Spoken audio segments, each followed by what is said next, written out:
Hey everybody, it's Kristen from, Declutter, Dream, and Depart. We're moving to France, and I promised you last time that I was going to make a much more positive video this time. I'm going back down memory lane because this is a video that where I'm going to talk about our first trip to France and why that trip made us realize that one day we wanted to live there. Today, I'm going to talk to you about our first leg of that trip, which was Paris.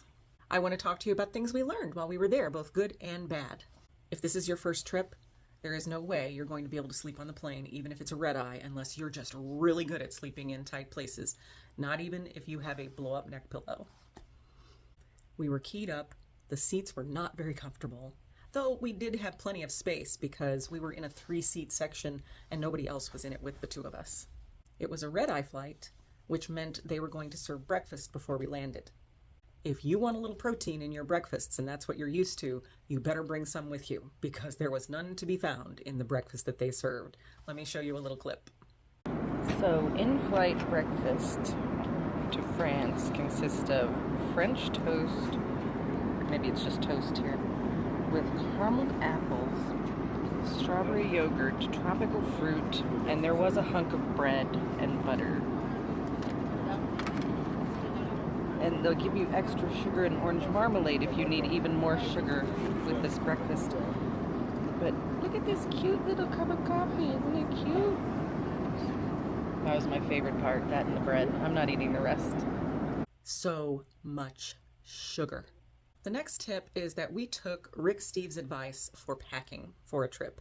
Even though we knew it was going to be almost 2 weeks, we took his advice and we packed just a personal item each, which was a small backpack that each of us carried, and I rolled up my little crossbody bag that I used to walk around with me inside that, and each of us had one carry-on bag. That's it. We didn't take check bags, and thank goodness we didn't, because it would have been a pain in the ass. It was a pain enough to just haul carry-on bags, backpacks up and down the metro stairs to get to the neighborhood we were staying in and out of trains, because we used trains to travel all the other places we went when we were over there. Just carrying a carry-on bag and a backpack each was more than enough. If we'd had check bags, that would have been just hell. Pack light, reuse some stuff, have an outfit that's a base outfit that you can change scarves and change other things so you're not seen as wearing the same thing every day, and then don't sweat it. One thing that we learned that probably wasn't so great for 2 people on a trip that was going to only be 4 days, 3 nights in Paris, and that was we got an Airbnb that was a very nice little Airbnb, but it was in the 15th arrondissement of Paris. I mean, we didn't understand how Paris's arrondissements worked, that they spoke out from one and go in almost like a snail shell pattern. Maybe that's why they like escargot so much. I don't know. But we were in the 15th arrondissement, which is almost like the southwest bottom corner of that snail shell. And where we were was beautiful. It was a very nice residential area. There was a lovely boulangerie on the corner. There were lots of pluses about it if you're going to stay long term or if you're looking for a place to live, not if you're only going to be there for a few days, because we were far from every attraction. And we also had been told it was a very walkable city, not when you're out at the southwest corner. We were several blocks from the Seine River, but that bend was not where all the tourist attractions were. So if you're only going to be a few days in Paris, stay closer in the middle arrondissements, because then you'll see everything. Even if you'll pay more for your lodging, you'll have a much easier time getting around and seeing the stuff you want to see. Now let's talk about the Airbnb. One thing we did learn about French apartments is that they are smaller. They're pretty small. And this one was probably maybe 300 square feet. And it was a little studio apartment, had a little kitchenette and 2 tiny little chairs with a tiny little table, and that I was afraid sitting in the little chair that I was going to break it. Another thing that's small is we found, this is where we discovered that the toilet was usually separate from the shower room, or in this case it certainly was. Both of us are tall enough that when we were in the toilet area of the room, the door shut out this way in front of our knees, and you could not close the door all the way because our knees were in the doorway. So that was problematic. It's hard to be in a toilet area where you can't shut the door, even though it leads directly into the living area where your spouse is. It was a lovely little apartment, even had a courtyard that we could look out into. We didn't go out into it because it rained the entire time we were there, so what was the point? It was a nice little place, but just be aware. It's small, and tall people might have issues. Because we were so far out, and because we didn't realize that we could utilize the bus system far more than we did, and because we thought, oh, they said Paris is walkable, we'll be able to get to the Eiffel Tower from here no problem. And that's kind of the beginning of the whole landmarks thing, right? It was about 2 miles to the Eiffel Tower from where we were staying, maybe more, a good 18 blocks or more. And we walked, and we walked, and we walked all over Paris from our arrondissement. And we learned that by the 3rd day, we were in great pain. And I was to the point where I almost felt like I needed a wheelchair to go through the museum because of just the pain of walking. And because it rained the entire time we were there, it was like the rainiest year they've had in Paris for years. In fact, the day after we left Paris, they had to close the Louvre and the Musée d'Orsay and all the other museums near the Seine because it was overflowing its banks. And they had to get stuff off the ground floors. Because of the rain, we weren't able to sit anywhere. We had umbrellas, but every bench, everywhere to sit was soaking wet. So not only were we walking too much, especially for people who don't walk so much around in our car culture here in America, we couldn't sit and rest anywhere because everything was wet. I regretted not making a poor fashion choice by buying one of those rain ponchos. We should have bought those day one, because then they'd have covered our butts with plastic, so we'd have been able to sit and wear hoods instead of carrying an umbrella everywhere we went. Even though we would have definitely looked like tourists, so what? We looked like tourists anyway, and we would have been much more comfortable. I would like to insert here that, yes, I'm talking about the walking, and the raining, but I just want to insert that even Paris in the rain with sore feet is still Paris, and it's still worth checking out and visiting and staying longer than we did. We did finally find a bus that looped us around almost every touristed area. It took us in front of everywhere, but it was on the last day we were there, so we were able to utilize it that last day, and we were able to get up to Montmartre that last day because we finally figured out that the bus was the way to go, not the metro, and not walking everywhere, especially from the arrondissement that we were staying in. That said, the very first day, despite jet lag and not having slept the night before, we decided to, again, take Rick Steve's advice, not go try to take a nap because that wouldn't reduce the jet lag. It would just make you tireder. So we decided to walk to the Eiffel Tower, long way. I already said that, but there's a story on the way. We stopped at our very first little cafe, and I don't even know if it was a cafe. It was more like a lunch counter where you went up to the counter to order, and then you could take your food and go sit where you wanted. We sat, of course, at an outside table under an awning so we could people watch. And the proprietor of this place was so sweet. She immediately noticed that we were there. She asked us how we were enjoying Paris. And we said, it's our first day. We just got here an hour ago, a couple hours ago. And so she said, oh, may I tell you a little bit about what to look for and what to see? And we were like, yes, please. And she sat down with us and talked to us and told us, she was an Asian lady who had immigrated to France herself.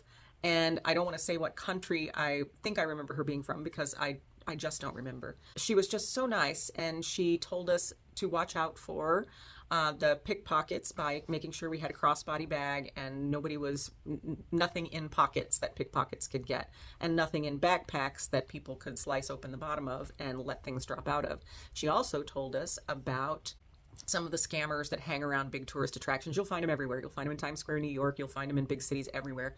They predominantly liked to hang around around near the Eiffel Tower, the cup movers and the gamers and the people who try to pressure you into playing a game. Or at Montmartre, it was these guys who were trying hard to put like these bracelets on people and then saying, you owe me money for that, and being very aggressive about it. So she told us all about those things, and then she started to talk about, and then she said, but don't think this is all bad or scary, because I love Paris. I have lived here for over 5 years, and I don't ever plan to leave.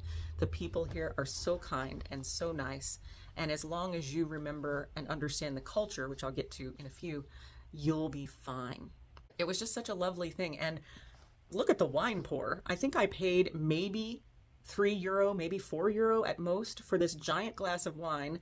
And the best croque monsieur I've ever had, or had the whole time we were there. It could have been the wine talking though, because that was a big glass of wine. Anyway, it was also the best conversation we had in Paris with a stranger, and it really started our trip off on the right foot. There is this stereotype around the world, but mostly in America or the UK or other places, that say that French people are rude or snobby. And we did not find this at all, because we had already learned and understood that it's not snobbery when you're in a culture that's slightly more reserved, and it's certainly not snobbery if you walk into a business and don't say bonjour, madame, or monsieur, and just give that everywhere, anywhere you go. If you just say bonjour, if you just say that, they will treat you kindly for the most part. Now, yes, of course, once in a while you're going to get some surly, annoyed person who you can tell doesn't want to be there and doesn't want to talk to you, no matter how polite you are. But understand that that's not the norm. And if you follow the customs of the culture you are in, you won't have a problem. Knowing that cultural shift alone made us realize that the French, not the problem. It's the people who don't understand their customs or their culture that are actually being rude.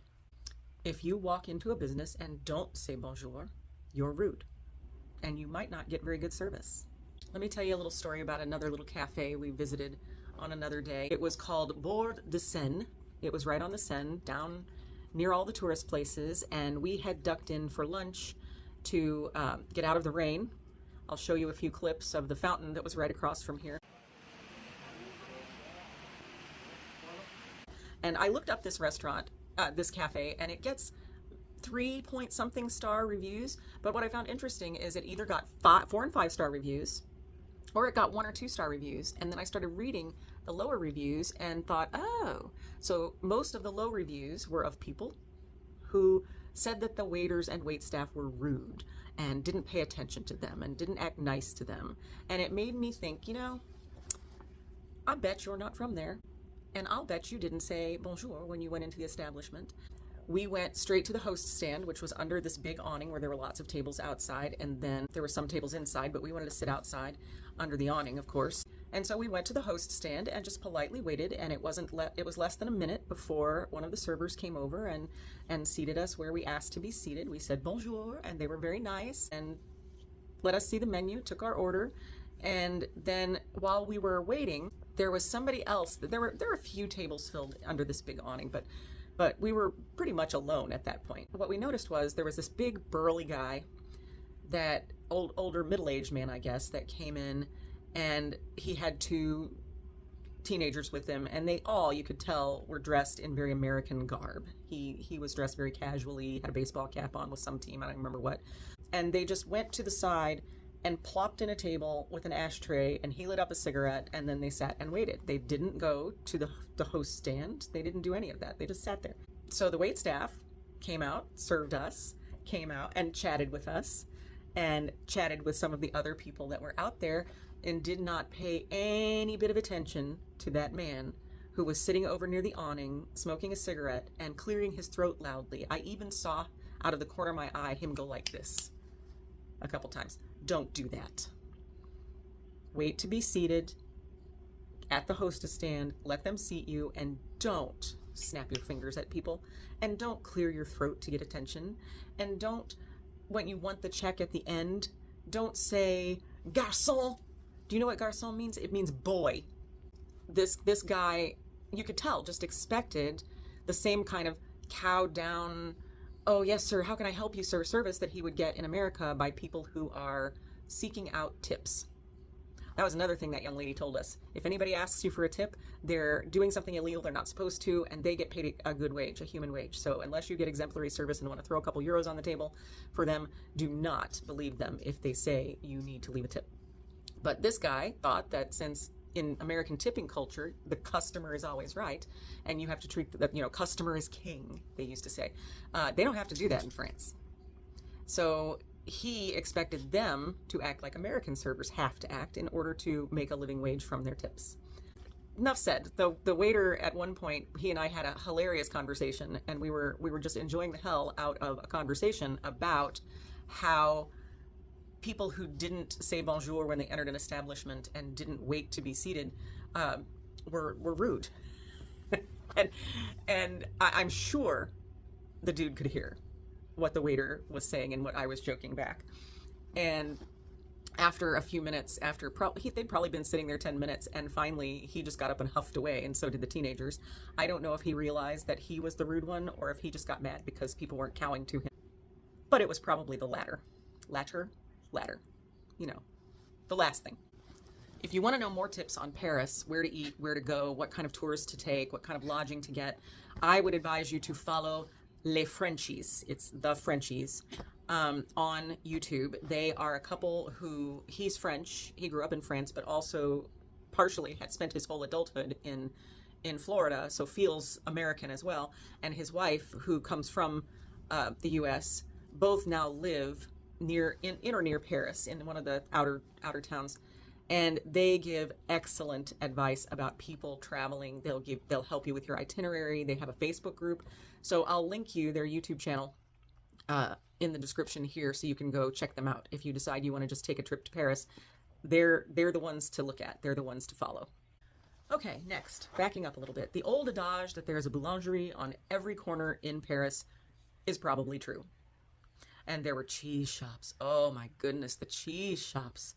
Even in the 15th arrondissement, just because it's far from tourist traps, doesn't mean that they don't have absolutely everything else that you would want or need if you lived there or if you were staying long-term there. It was a fantastic and pretty neighborhood, and it had everything, including a boulangerie right down on the corner of the block we were staying on. And it was delicious. The very first day, we bought a baguette and macaron to take back to our Airbnb so we could have them later after we were done touristing. And there were little groceries nearby that you could pick up other little things here and there, like butter for your bread, or jam, or just whatever you wanted, or some protein, which I looked for everywhere we went because I have a body constitution that says don't eat carbs or you will blow up like a big old balloon. So I had to keep my carbs to more of a minimum, though I have to say they weren't so bad in France because you're walking everywhere, you're burning them off, but also it's just higher quality food. It's better. It's just better. And don't believe anybody in a supermarket, even in France, that says, oh, our baguettes are just the same as the boulangeries. No, they're not. In fact, most of them have a plaque somewhere in their business that says they were voted best in Paris or second best in Paris, etc. They don't say by who, but they're all so good. Next tip, if you're in Paris for a very short amount of time, find the good bus routes. The bus is the best way to get around. We didn't find a good bus route until later in the trip, and I said that earlier in the video, but just be aware and understand what you're doing. The next tip, if you're in Paris only for a short amount of time, don't plan to go to Versailles. That's an entire trip all on its own, and you don't want to do that. If you're only there for a short amount of time and you want to see all the sights in Paris, stay in Paris, unless you know that you really want to see Versailles, and then take a few things off of your Paris list then. We were in Paris for such a short amount of time that we decided we needed to choose our museum. While we took pictures outside of the Louvre in the rain, and a couple video clips, we decided we were not going to spend our time in the Louvre. It's huge. There's lots of stuff in there. And really what we love most and what we wanted to see the most were works of Impressionists and Expressionists. And so we did a little research before we went, and we chose to go to the Musée d'Orsay. It was the best choice that we could have possibly made. We saw so many beautiful paintings from artists that are our favorite artists, and so many lovely sculptures, and the museum itself is beautiful. But we were just in awe, and we stood in front of the Van Goghs, especially Starry Night over the Rhone. But we stood in front of the Van Goghs, and we're just fine with openly weeping because other people were too. Anyway, I'll show you a few more examples of some of the things we saw in the Musée d'Orsay, including a view out the upper windows of the city.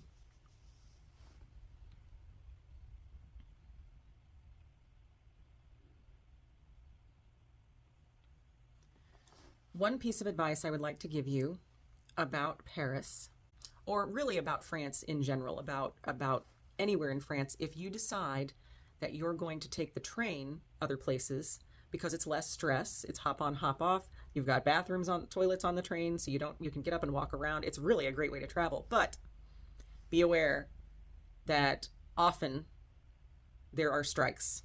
There are worker strikes. I am not dissing the French. They strike all the time for multiple reasons, but they stand up for their rights as workers, as labor, and as we know, we don't have those kind of rights in this country.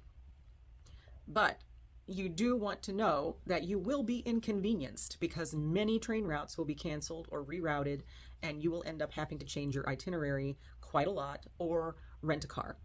Oftentimes, the entire transportation system itself, buses, trains, all the things, go on strike at the same time because they're making a point to the city that you had better treat us well or the whole city is going to shut down. So be aware. Try to make sure if you can't change your plans, you can't change your plans, but be aware of those things happening. Also be aware, something I just learned is that if a train is late, you can get your money back for the trip. I did not know that. I don't know if that's true during a strike, but had we known that, we might have been able to get a significant amount of money back for our train. Probably not. We paid for a Eurail pass, a 2-country pass, and that was a package deal where you're allowed to travel, I think, 10 places by train. But it was rough.